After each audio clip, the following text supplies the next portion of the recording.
Thank you for joining us for this conversation on the Sword and the Trowel today. Today, Pastor Tom and Pastor David and myself talk about the Southern Baptist Convention, which took place last week in Dallas. We talk about the different issues that we voted on and the future of the SBC and the trajectory, and just some encouragements on why to keep going forward in the convention. So I hope this is a helpful conversation to you.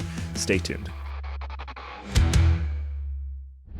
Welcome to The Sword and the Trowel. The Sword and the Trowel is a podcast of Founders Ministries, and Founders exists for the recovery of the gospel and the reformation of local churches. I'm Graham Gunden. I'm Tom Ascol. And today we have with us our co-laborer and fellow pastor at Grace Baptist Church, David Mitzenmacher. David, welcome to the podcast. Glad to be with you guys. And today, this episode is brought to you by Squirrely Joe's Coffee and Miller's Grove Soap Company. I just bought some new Miller's Grove soap, and man, that is good stuff. So definitely would recommend that you go onto Miller's Grove website and order you some bars of soap. And you know, when I'm traveling, of course, I don't have Miller's Grove soap with me, and I have to use whatever's available. And like I'm a peasant. I know.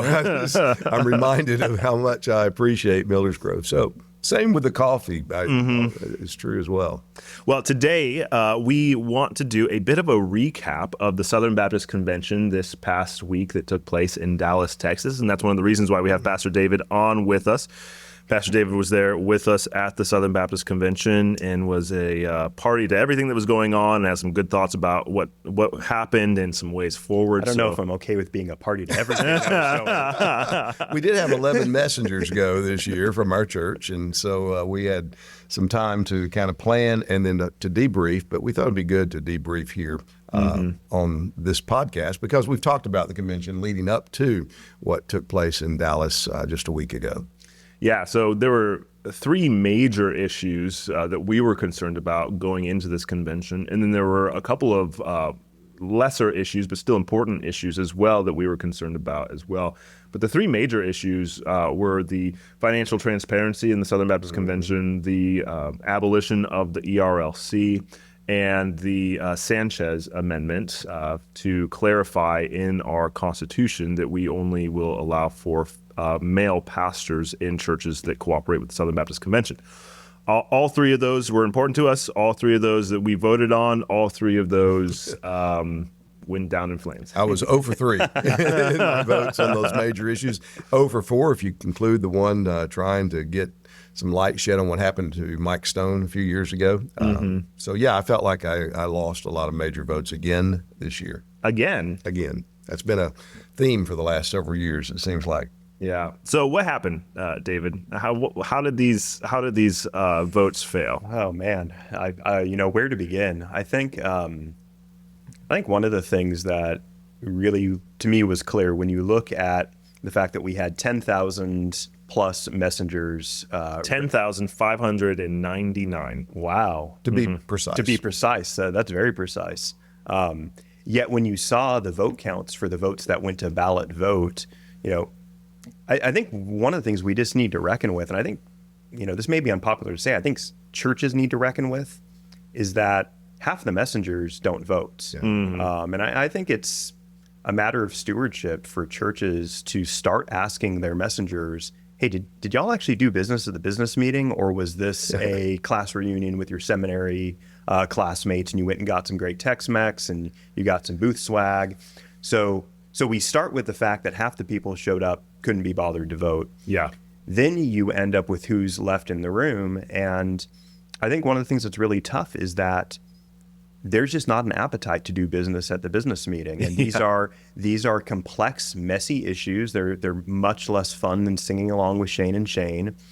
And so when you only have a couple minutes to digest an issue, and I think a lot of messengers, they want to believe that the party line is true. They want to believe that the men and women on the platform, that what they say is accurate and true. And so when in doubt, the middle of the room is somewhere between, I trust them. This other stuff, I don't want that to be true. Somewhere between that and what vote allows me to get to lunch. If we're being honest with what happened, the lunchtime caucus is undefeated. Yeah. And so I think it's really tough because you have a very small group of people in the room who are trying to get business done in a very, very small amount of time. And most of the room just is looking for no friction, no conflict. Let us get back to our worship concert.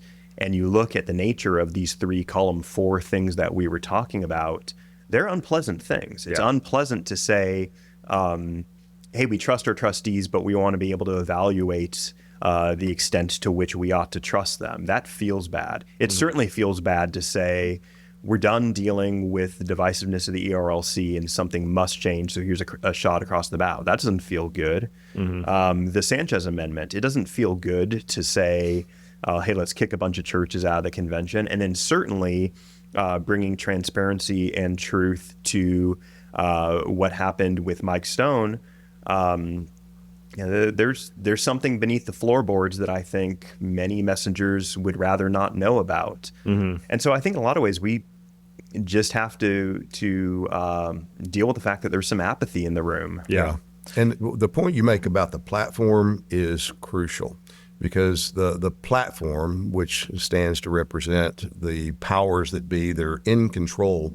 They have so much influence. They speak from microphones without the reverberation that you have on the floor. So anybody that speaks on the floor has to listen to themselves about a second later in their ears as they're trying to speak, and that's a little disconcerting. You know, I thought about going and making a motion that at every future convention we have an audio monitor at every mic. Yeah, that would be simple to do, I think. I mean, I'm no technician. But it works in the platform's favor that that's not That's there. right. They're not. And we would probably get sued if we had audio monitors. Our lawyers have told us that we can't do that, you know?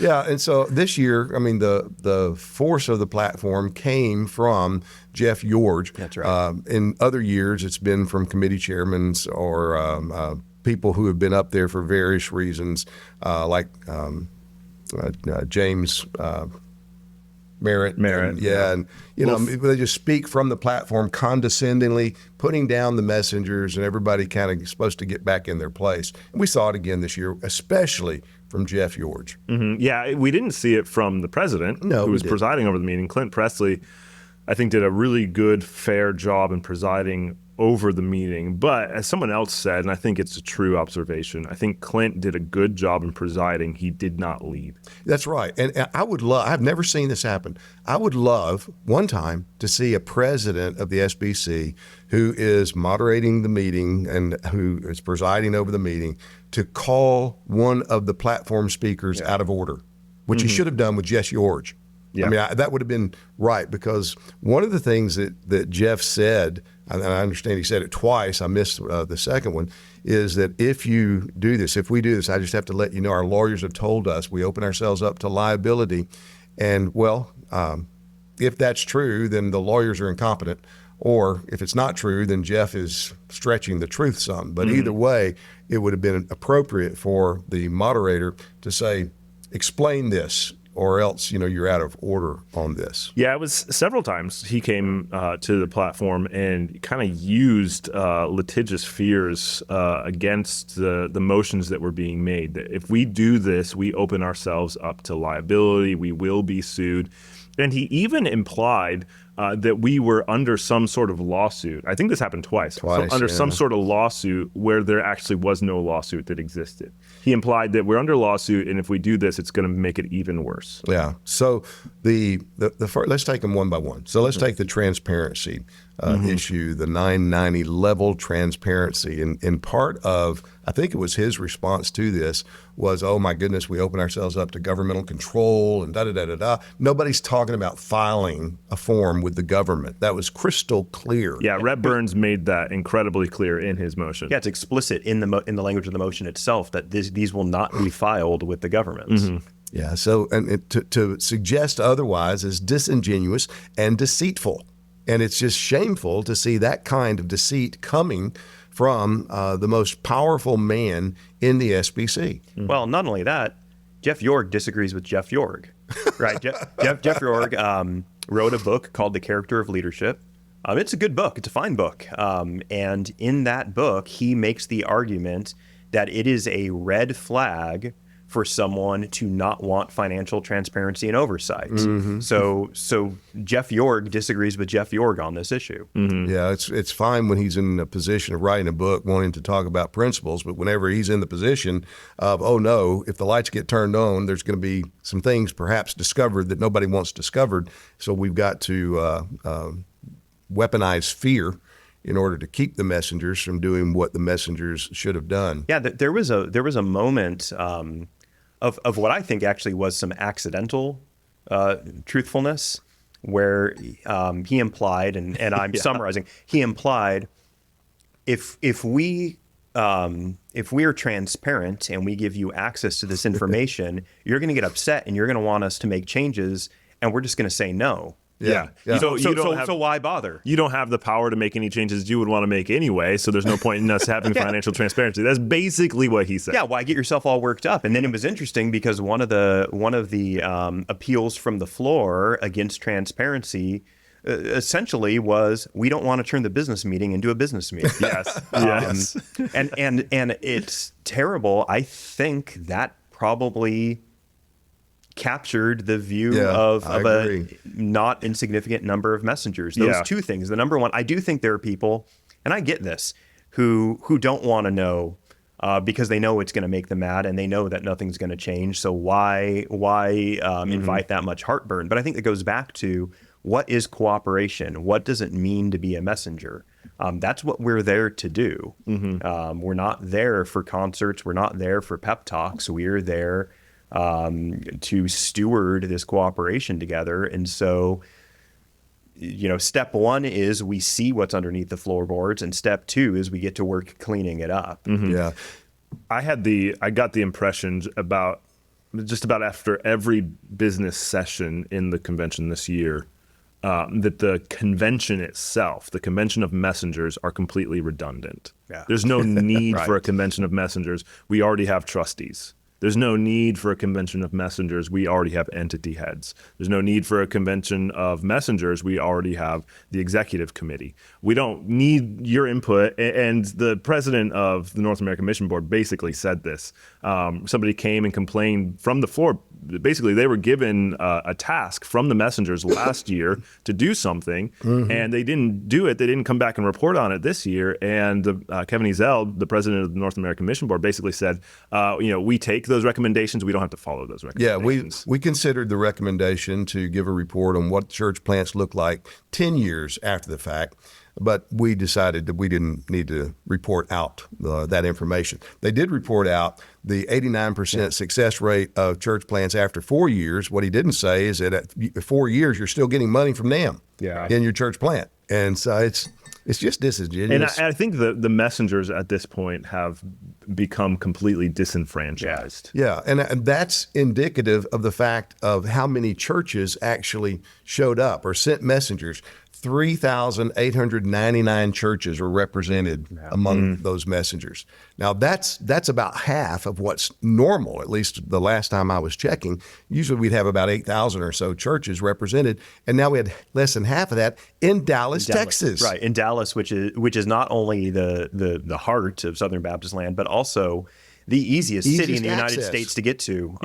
This is not a hard place to get to. Yeah, so I think, again, if I'm in leadership in the SBC and I really want health in the SBC, I'm going to look at those numbers and I'm going to say something's not right. We need to back up and do some self-evaluation. But right now, I don't think we've got anybody in leadership who's willing to do that. No, not at all. In fact, I think we heard multiple times from multiple people this idea, even of the trustees. We're told to trust the trustees, but then at the same time, and Jeff York made this argument, that the trustees' obligation is to protect the entities. And implied with that is to protect the entities from Southern Baptists. That's all wrong. Exactly. That is completely inverted.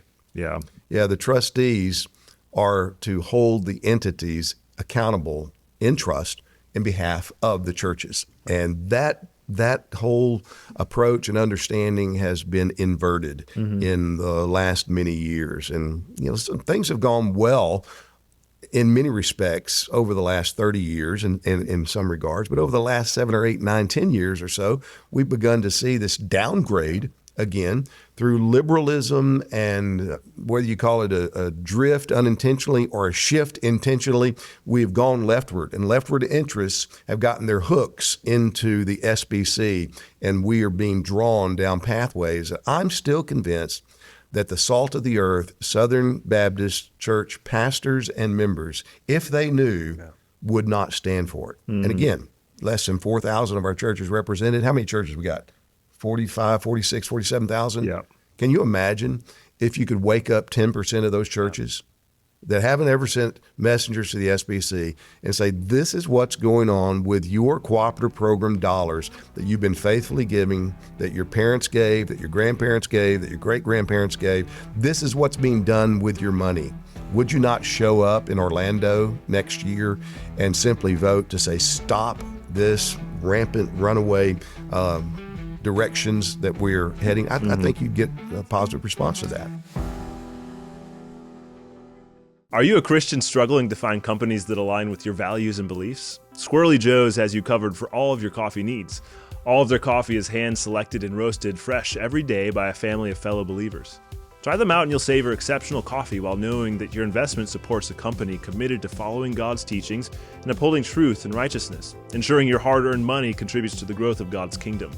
Stop giving your hard-earned dollars to pagans who support evil. We have a fantastic offer for our listeners. The first bag of coffee is free. All you have to do is cover the shipping. Head over to squirrelyjoes.com/founders to claim your free bag of coffee today. I want to invite you to join us for the National Founders Conference, January 22nd through 24th, 2026, here in Southwest Florida. Bodie Balcom, Joel Beakey, along with Dusty Devers and Alex Kochman and David Schrock will be joining me as we address the theme, Make Disciples, God's Mandate from the Home to the Ends of the Earth. We want to explore what God requires of His people as creatures made in His image, as well as disciples of the Lord Jesus Christ. For more information and to register, you can go to founders.org/conference. You know, one other piece on the financial transparency issue, the argument was made from the floor, and I think was agreed upon probably from the platform, was that, hey, you know, we can't do this financial transparency thing. Transparency is not always a good thing. I agree. Transparency is not always a good thing. But the argument was made, we did this once before when we waived attorney-client privilege, and look where that got us. That got us $13 million down the hole because of lawsuits. The interesting thing is those who are arguing for financial transparency are the very ones who argued against waiving attorney-client privilege. And a lot of the ones who are arguing against financial transparency are the ones who argued for waiving attorney-client privilege. So what they did is, emotional manipulation is the most powerful tool that can be wielded in the Southern Baptist Convention. And boy, they wielded it effectively. And the emotion that they appealed to most often was that of fear. Yeah, that's right. And fear of litigation. Yeah, and this again is where Jeff York disagrees with Jeff York. In Jeff York's book, he says that sinful fear is fear that makes you do something that you wouldn't otherwise do and that you believe is wrong. Yeah. And I think we saw that in spades. If you do what y'all are convicted that we need to do, it's going to cause untold liability. Lawyers who refuse to identify themselves have said that this is scary and we ought to just stand down. And what's really fascinating is there's been a number of attorneys, including attorneys who generally don't line up with us, the average Sword and Trowel listener on a number of things, who've said that these legal claims are just not true. Bogus. Bogus, yeah. Didn't you question from the floor what the lawsuits are, like in the Stone issue? Yeah, this year, I don't remember if it's been like this every year, but the microphone had urgent requests. I don't know if that's a point of personal privilege because that's part of Robert's rules, but maybe I'm just behind the times. But I pushed an urgent request because I was told when we were trying to get the lights turned on what happened to Mike Stone back in Nashville in 2021 when there's a surveillance tape that Mike has been told by an attorney of the SBC that it exists because Mike requested that the convention center not destroy that surveillance tape.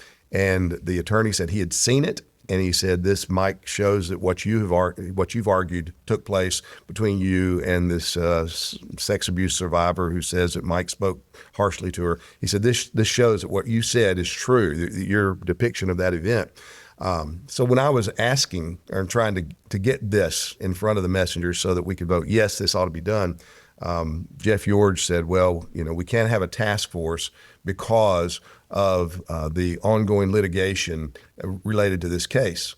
So I texted Mike Stone. I said, what's the litigation, man? Mike says, I have no idea. Mike's recovering from surgery, so he wasn't able to be at the convention. I have no idea. So I can ask the platform, can you tell us what this is? And I was ruled out of order. Well, that's not an urgent request. Seemed pretty urgent to me, and I think to others who were there as well. But that's the thing is whenever it's a difficult hill to climb when you're making motions that the platform opposes, because whenever you do that, you basically get maximum 6 minutes between two different people to talk to the issue. Right. You make a motion, and whoever makes the motion, if it's seconded, he gets 3 minutes to talk to it, to talk in favor of it. And then somebody gets time to talk against it. Usually the platform will talk against it. And then one other person can come and speak 3 minutes for it. And at that point, usually the question is called and everyone has to vote on it. And it's incredibly difficult to make an argument for something in 6 minutes when your voice is reverberating and you can't hear yourself very well, and you're constantly being interrupted from the platform and others. Yeah, and you're going against a machine that's been operating for months, planning for this moment. Someone suggested to me after the convention that just strategically, it might have been wiser, rather than try to amend Jeff York's proposed business and financial plan, which requires 51 or 50% plus one, just to oppose the whole plan on its face, which only requires 1/3, because you have to have 2/3 plus one. And that makes perfect sense to me now in retrospect, just say, okay, it takes 2/3. Let's see if you can get 2/3, and begin to raise questions on the merits about each individual part that was debated. But again, I wasn't thinking that way and was trusting the guys that had spent a lot of time on it. And we couldn't get 50% plus one to add the 990 level of transparency because of all the scare tactics that were shouted out from the platform. Well, one of the other big issues was the Sanchez Amendment, which formerly was known as the Law Amendment. This was brought forward first in New Orleans 2 years ago and got over 80%, right? Yeah, 82%, I think, when Mike Law was the champion of this amendment. The convention went along with it very well, strongly. So this makes perfect sense that only qualified men should be pastors of Southern Baptist churches, which means if you have a woman, no matter how qualified you think she might be, you're not going to be in friendly cooperation with the SBC, and we ought to reflect that in our Constitution. It was a great amendment. Mike had done his research. He submitted all of the documentation of the various churches that were in violation of this, and the convention went along with it overwhelmingly. Yeah, over 80% in New Orleans. But it takes two consecutive votes, 2 years to amend the Constitution. So it was brought again in Indianapolis last year, and it needs a 2/3 supermajority to pass. And what was it, 62, 64%? Yeah, I think 62%. And just short of the 2/3 supermajority needed to pass. Yeah, and you had the whole platform, again, who was opposed to it. So you had the College of Cardinals and the former presidents, not all of them, but many of them, standing together opposing it, and then writing the open letter, opposing, we don't need this, we don't need this. And Juan Sanchez actually amended Mike Law's original amendment proposal, and I like Mike's better, quite honestly. But Juan led the charge this year. My understanding is they didn't even tell Mike, that they were going to do this. And Juan got some guys together and wrote an open letter, say, hey, we need to do this. And I think they expected it to sail through, but again, it was slapped down. And so now then we're back to square one on this. Slapped down with a novel argument this year, which was this will open us up to lawsuits. Yes. Which again, not a lawyer, don't pretend to be a lawyer, but the Supreme Court has ruled pretty consistently upholding to the ecclesiastical abstention doctrine, which says that religious organizations are allowed to choose their own ministers. And who was it that made that argument from the platform? Jeff George. Yeah. Again. And so I think it could have sailed through, but I think that new argument against the Sanchez Amendment, I think a lot of messengers weren't prepared for, and it scared them. It spooked them. And again, in a perfect, pre-fallen world where we can always trust everyone's motives and what everyone says, having the president of the executive committee say, hey, this opens us up to legal liability ought to carry weight. Yeah, it should. But if the lawyers told him that, those lawyers should probably be disbarred. That's right. Because that's horrific counsel. One of our interns was with us as a messenger, Jordan Howe. He made the point to me that I thought registered so strongly and would register so strongly with others if they heard it, was here we have the CEO of the Southern Baptist Convention saying, oh, no, we can't put into our documents that only qualified men can be pastors because our lawyers have told us that would open us up to lawsuits. But now we're going to go to the IMB and we're going to put people behind screens that we can't even show you their faces because they're going to hard places where persecution exists and they may be risking their very lives for the sake of the gospel. So you go do that. We're going to pray for you. Oh, but we might get sued here. So no, we're not going to say what the Bible says. Yeah. What a picture. Yeah, and we already have an understanding as a convention that we don't allow churches into cooperation with the Southern Baptist Convention who do not agree with our confession of faith, which is the Baptist faith and message. All the amendment does is it makes it more explicitly clear that our confession of faith says only men can be pastors, and therefore the Credentials Committee cannot allow churches in and has to recommend that churches be put out who are not in cooperation with the convention and Baptist faith and message on that issue of male-only pastors. Yeah. So it's something that they should already be doing anyway. What we're doing is merely making it more explicit and more clear. He didn't make the argument that, hey, we have been sued, although it was kind of implied. It was kind of implied that, hey, we've already been sued because we've tried to put churches out of the convention because of this issue, and it's not happened. And so if we make it even stronger, then we're definitely going to be sued. Yeah, I thought that was just a complete failure of leadership once again in the SBC. So, it's been something I've been saying for years now, that our problem, the reason we have so many problems in the SBC is because of failed leadership. Any one of our respected, known leaders could have at any time stood up and said, this is wrong, we shouldn't go this way, and it would have swayed the messengers. I'm fully convinced of that, but we just don't have anybody like that. Yeah. Yeah, I can't think of any entity heads that stood up to speak, with the exception of Brent Leatherwood, right? And to any Kevin Ezell, Kevin Ezell, he was opposed to the 10-year report on what their church plants have done. So yeah, it's a sad thing to see, but that's the situation we're in. And if it's going to be changed, we're going to have to elect a president who's willing to go against that, and who's willing to not just be fair and moderate the meetings well, but who's going to be willing to say what needs to be said in order to turn lights on so that the messengers can actually see what's going on behind the curtain. Yeah, and what was it? 60% was what the Sanchez Amendment got. 60% to amend the bylaws, but we needed 66 plus one, and so we actually took a step back by 2%. Yeah, we did. So those are the first two, financial transparency and the Sanchez Amendment about only men, qualified men can be pastors, being put into our Constitution. The vote for the ERLC, man, what a speech in the 3 minutes with reverberations from the floor Willie Rice gave in advocating and making this motion. That it was great. I love Willie. He talked about how finally his head overruled his heart because his heart loves the ERLC. He's defended the ERLC, but finally he didn't say it was head overruled his heart, or his heart finally came to agree with what his head saw, that he could no longer close his eyes to the problems with the ERLC. Yeah, and I think that little 3-minute speech shed so much light on all the problems, like the major problems that the convention is facing and why we can't get headway on some of these important issues. He talked about the fact that we are, as Southern Baptists, need to be ruled by the courage of our convictions rather than a cardinal or a college of cardinals. Yeah, and that's right. really what we have been ruled by. We've been ruled by our trustees. We've been ruled by our entity heads. We've been ruled by the executive committee. And they all have authority, and they need to do what they've been called to do. But very clearly, vast swaths of the convention are dissatisfied with the way in which they have led and the way that they've fulfilled their responsibilities.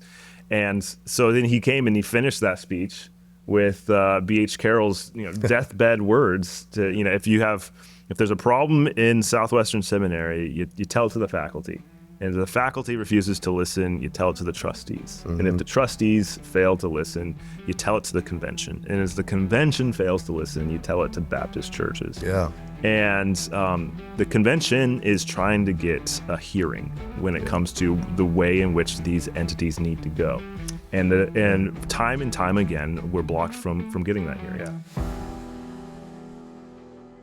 Are you looking for healthy bath and body products that are made by a family who unashamedly fears the Lord and seeks to build the kingdom? Well, Miller's Grove Soap makes handcrafted soaps and balms for the whole family. They only use quality oils and butters and grass-fed beef tallow, essential oils, and other good gifts from God's good creation in their luxurious bath products. So stop using harmful products from godless corporations and be a good steward of the body that God has given you. Visit themillersgrove.com today and see their spectacular lineup of soap and other products. That's millersgrove.com.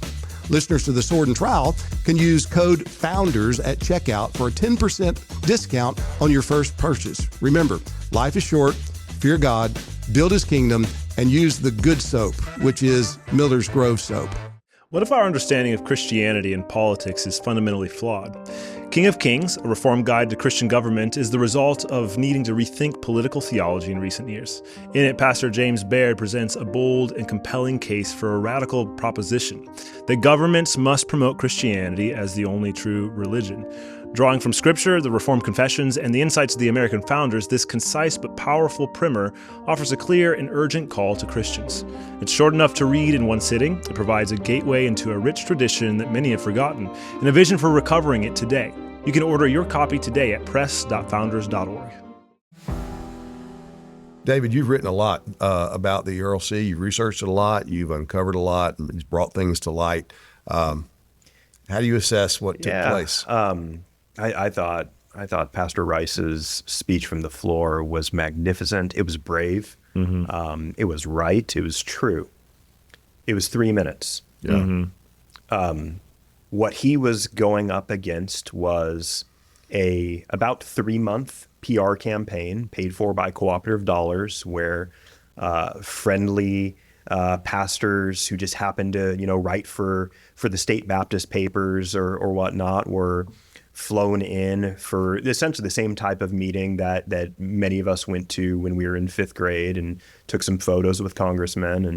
And most churches got mailers, again, paid for by cooperative dollars, approved presumably by the executive committee of the trustees of the RLC, selling hard, not just the RLC, but the RLC under the Brent Leatherwood administration. Mm-hmm. This PR campaign continued.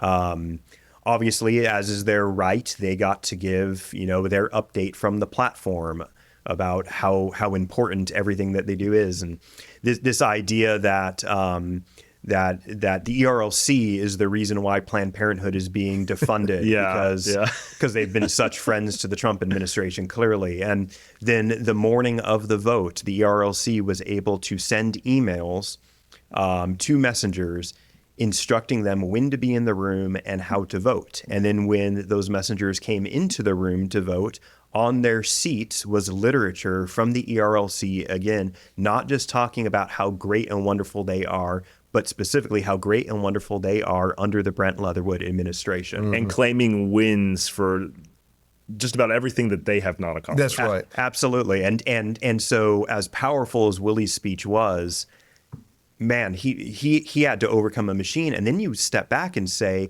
in light of all of that, it came within less than 500 votes if they would have gone a different way. Yeah. Over 10,000 messengers, it came down to less than 500 votes. If they would have swapped the other direction, we would be having a very different discussion right now. And so I think as I consider that, I think there's something I'm very frustrated by, and there's something I'm optimistic about.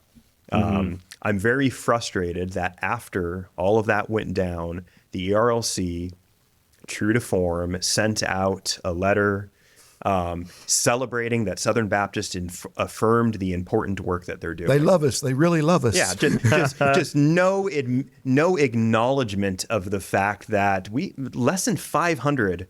There were more than 500 people at the chicken tender's place that we went to for lunch. And at the Nine Marks meeting the night before. Yeah, that's right. Yeah, less than 500 people was the difference. And instead of acknowledging it, instead of saying anything along the lines of, we heard you, we're going to listen to you, anything like that, it just was, Southern Baptist has spoken, business as usual is awesome, and we're going to keep doing what we're doing. So it's easy to get frustrated by that, but here's where I have some optimism.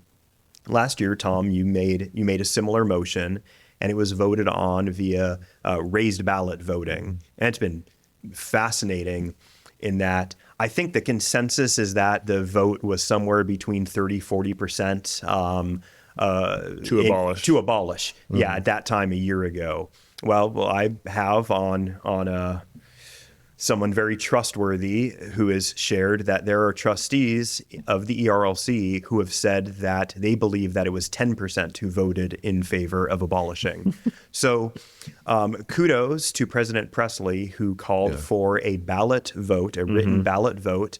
And so now you can't pretend that it's this tiny fringe majority. You have to deal with the fact that, again, less than 500 messengers at a convention with over 10,000 messengers, that is a very narrow margin. So if I am a trustee of the ERLC, first of all, I'm asking some hard questions about, or to the executive committee of the trustees of the ERLC who signed off on this PR campaign. I'm also, like, if I haven't already woken up to it, I have to deal with the fact that if I don't make immediate major changes, including and especially to the leadership of the ERLC, there's going to be more Willie Rices. There's going to be more people whose heart finally acknowledges what their head knows to be true. And this motion is not going away. It's going to keep coming. Absolutely. Absolutely.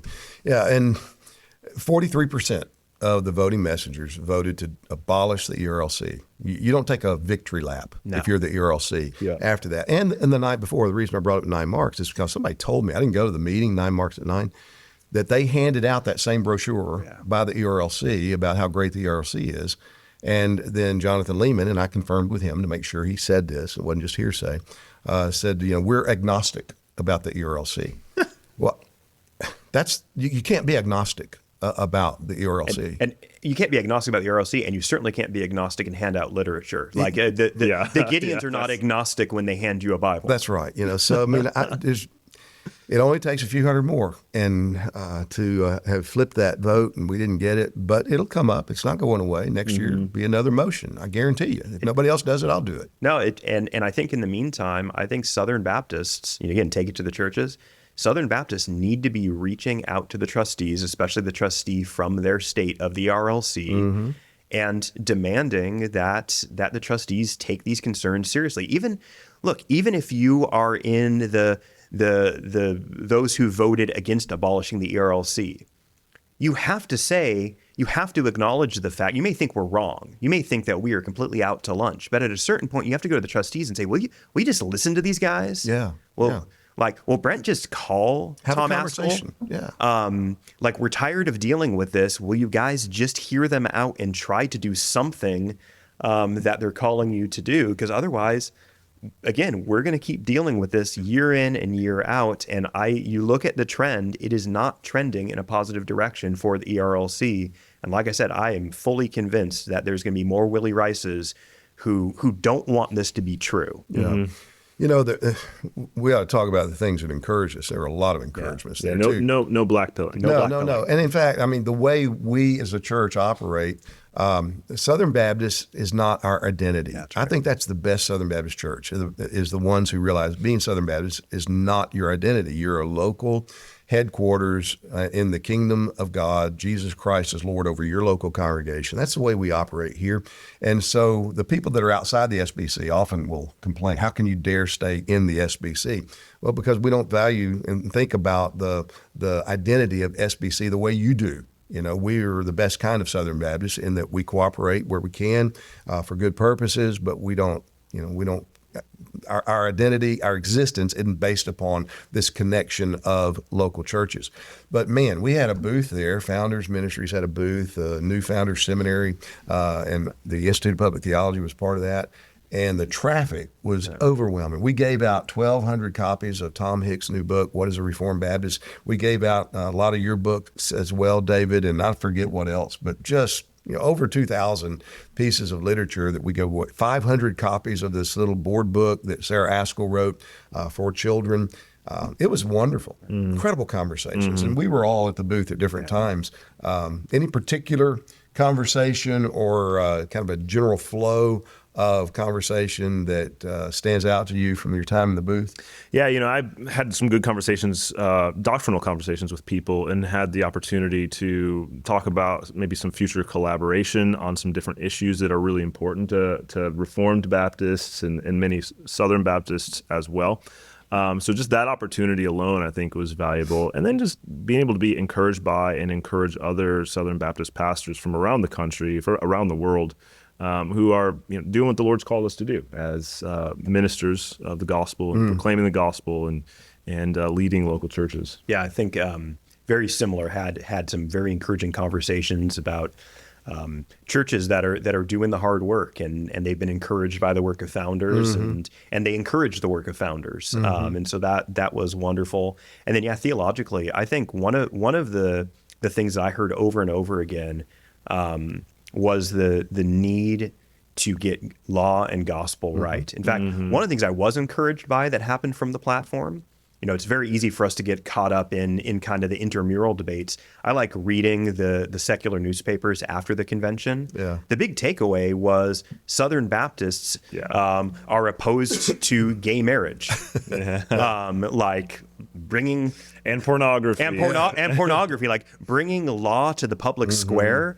That was a win. We got some, I normally get frustrated with the resolutions. That was a win. And I think one of the reasons why the resolutions were such a win this year was that there were several that just were applying the law of God, and specifically in the second use of the law, the restraining use of God's law, to the public square, saying, yes, the gospel is everyone's greatest need. Everyone ought to repent and believe, but in the meantime, you ought to behave. And I think, so just conversations at the booth where I think more and more churches are getting, man, we have to get law and gospel right. And if we do, we're going to really serve our people. I want to invite you to join me and Pastor Mike Law, Pastor David Schrock in Woodbridge, Virginia, July the 29th of this year, 2025, as we have a one-day pastors seminar dealing with the issue of persevering in pastoral ministry and how you continue on through trials, difficulties, and uncertainties. We are going to spend the whole day together. It is exclusively for pastors and elders, those that have the responsibility of leading Christ's churches throughout the United States, and especially there in the Northeast region of the United States. If you need more information about this, or if you'd like to sign up, go to founders.org and you will see Pastor's Seminar listed there as one of the events that is upcoming. I'm excited to introduce to you our newest children's resource. It's the 1689 in Rhyme, Old Truth for Young Hearts by our very own Carrie Regnier. Children can understand more than we often think that they can, and that's why it's important to teach them early and often the basic truths of the faith. Carrie has produced a wonderful tool to help parents and grandparents to do just that. His rhymes, or raps if you prefer, are great for both young and old to internalize, memorize, and meditate on the truths of our great Baptist confession. He has helpfully summarized each chapter, maintaining the rich theology in each, yet he has also simplified each chapter in ways that even a 3-year-old can grasp. Plant timeless truths in young minds. Grab your copy of the 1689 in Rhyme today at press.founders.org. That's been one of the main focal points of Founders from our beginning, but especially we kind of doubled down on it about 12, 15 years ago or so. We just came to a conclusion, okay, there are 3 or 4 things we need to really be focused in on. And one of those at the top of the list of that was law and gospel. And David, you're writing a book for us on the second use of the moral law of God, which is the most neglected aspect of applying the law in our day. And I'm excited about it. I read the manuscript, and I think it's going to be dynamite. It's needed. Had we been thinking rightly about the second use of the law, confessional churches that were steered during the whole COVID nonsense in the summer of Floyd, they wouldn't have been steered so quickly if they'd been thinking just simply what our confession says in the 1689, how it talks about the role of the law, the role of the government, and the role of the church in relationship to each other. And so I'm excited about your book coming out. I think it's going to be an incredibly useful tool for churches to help us begin more and more to recover how God loves his law as much as he loves his gospel. And we ought to love the law as much as we love the gospel. And we ought to preach the law without any embarrassment and saying, this is what the Lord says is right, is wrong, is good, is bad. And nobody measures up to God's standard of goodness, which is why we need the gospel. And praise God for that gospel.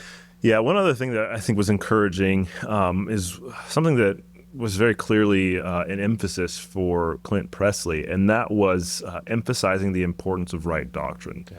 He addressed it in his president's address, and I've seen it in several on social media and different publications from him as well, the importance of right doctrine, which is not something that you really see a whole lot from the platform or from the president of the Southern Baptist Convention. So I really appreciate that. I do think that that's at the heart of a lot of our problems is, the great sin of Southern Baptists, well, the 2 great sins of Southern Baptists are pragmatism and gluttony.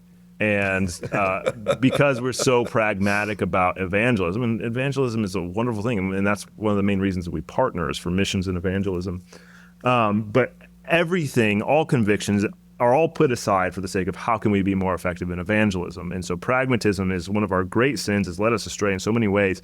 And if we can get back to what does the Bible say? What are our common doctrines? What's our common confession? Even in the Baptist Faith and Message, which was more robust, but it's not. And it for what it is, it's a fine document. What is our doctrine as the Southern Baptist Convention, and we need to stick to that. So I was grateful for Clint Presley leading on that issue. Yeah, he said wonderful things about that, and he moderated the meeting well. I mean, even when he called me out of order, which I would disagree with, I think he moderated the meeting well. He was fair. He tried to give a hearing when he could to the folks who didn't say things exactly right. He helped messengers to communicate what they were trying to say. I'm not sure that he got the proper counsel all the time from the lawyers and the parliamentarians, and it may be a time to trade that kind of counsel. But I think Clint did moderate fairly from the platform, and appreciate that. So what do you say to those who are just flabbergasted and can't understand why a church like Grace Baptist Church is still in such a wicked convention of churches? Yeah, well, again, it's what I said earlier. This is not our main identity. We're a local church. We have plenty to do right here in Cape Coral, Florida, and that's true of every local congregation. And if it's not true, if somehow your sense of importance and identity is bound up in what goes on in the SBC, then I would say you got your priorities out of order. And so, man, just think locally where God's planted you. Where God plants the gospel, I believe he intends to save people. I think we can get that from what the Lord told Paul when he was in Corinth and discouraged. He said, I have many people in this city. And so wherever he sends the gospel, we should anticipate that he intends to save people. And so work hard in your local church. Cooperate where you can. More and more churches are saying we can't cooperate. I got a text this morning from a pastor of a well-known church, a large church, and he said, we're just not going to be able to give anymore to our seminaries. We're only going to give to the IMB. I think that's going to happen more and more. I think if churches can be wakened up to what is going on, they would be well served to take some of their cooperative program money that they've been giving without much thought, without much sense of what that stewardship implies, and take some of that money and send messengers. Send messengers. So, man, if you're giving $10,000 a year to the cooperative program. Well, cut that in half and take $5,000 and send 2 messengers to Orlando to vote on the things that are taking place with the money that you send. Which it's so ironic because that's going to happen. I think probably thousands of churches are going to do that. We're probably going to lose hundreds, if not thousands, of conservative churches because of what's happened in this last convention. And the ironic thing is that Jeff George comes out with his business and financial plan saying, we're not going to give you financial transparency. We're going to give you even less financial transparency. And oh, by the way, we need each of you to give 10% more to the cooperative program. I'm like, what? Yeah. What kind of dream world are you living in? This is not going to happen. People vote with their feet and their pocketbooks. And in that sense, every religious organization is congregational. Every church, even the Roman Catholic Church, is congregational. In that sense, people vote with their pocketbooks and their feet. And we're seeing churches leave. We'll see more. And we will see churches begin to redirect their giving to support the work of the gospel going around the world. What do you think could happen to the Southern Baptist Convention if all of the healthy conservative churches left? It wouldn't go away. That's the reality. It would continue on. Just look at the PCUSA. Right. If you want a little bit of a snapshot of what it might look like, probably would look like. And so that's a good reason to stay and fight. It's going to be increasingly in the hands of those who are either incompetent, cowardly, or nefarious, or it's going to be those who are conservative and fearing God, who want to do good, who will have an increasing role to play in guiding this convention of churches. And I would much rather see the latter than the former, because the SBC is not going away. It's the largest entity in the evangelical world in America, and what happens to it impacts everything else. Absolutely. And I think an encouragement that I would give to churches who are trying to figure out what next is, when you think about the composition of the room, there's those who, there's an excellent article. Was it Michael Clary who wrote it? Yes, CBL. Yeah. Yeah, that's right. Excellent article that kind of like divvied up the room. And it's okay, there's the platform, there's those who desire to be on the platform. There's what he calls normies, and he doesn't mean that as an insult. Like people like who are just trying to lead their church well, and they don't engage in everything that's going on. And then there's the reformers, and that normie group is the largest group by far. And so I think one of the things at the local association level, at other churches that we know, who fall into that normie category, is helping them get up to speed, right? We need to acknowledge that, we only get 3 minutes from the floor twice to make our case, best case scenario, and often. And so how can we help other churches who are faithful churches, who submit to God's word, who want to see the SBC doing all the things that the SBC ought to do, right? We are better together when it's done right. And help educate them, so that way when they show up in Orlando, number one, they show up. Number two, they stay in the room when it's time to vote. And number three, they understand the issue enough that they can't be steered by fear tactics. They understand the facts. They're not swayed by emotional manipulation. I think if every single Southern Baptist pastor who's really fired up this morning about what happened at the SBC found, I'm gonna steal the "Who's Your One" from the North American Vision Board. If you found one like-minded pastor and took them to lunch and explained what happened and why it happened and how someone like them could have helped prevent that from happening next year in Orlando, I think we can start steering this thing where it ought to go. Yeah, I agree. Well, it was certainly an adventure this past week in Dallas. Lots of good barbecue and lots of good fellowship. And really, there are reasons to be encouraged, though all of our major motions were defeated, I think. And most of them we got closer, and we were very close on all of them.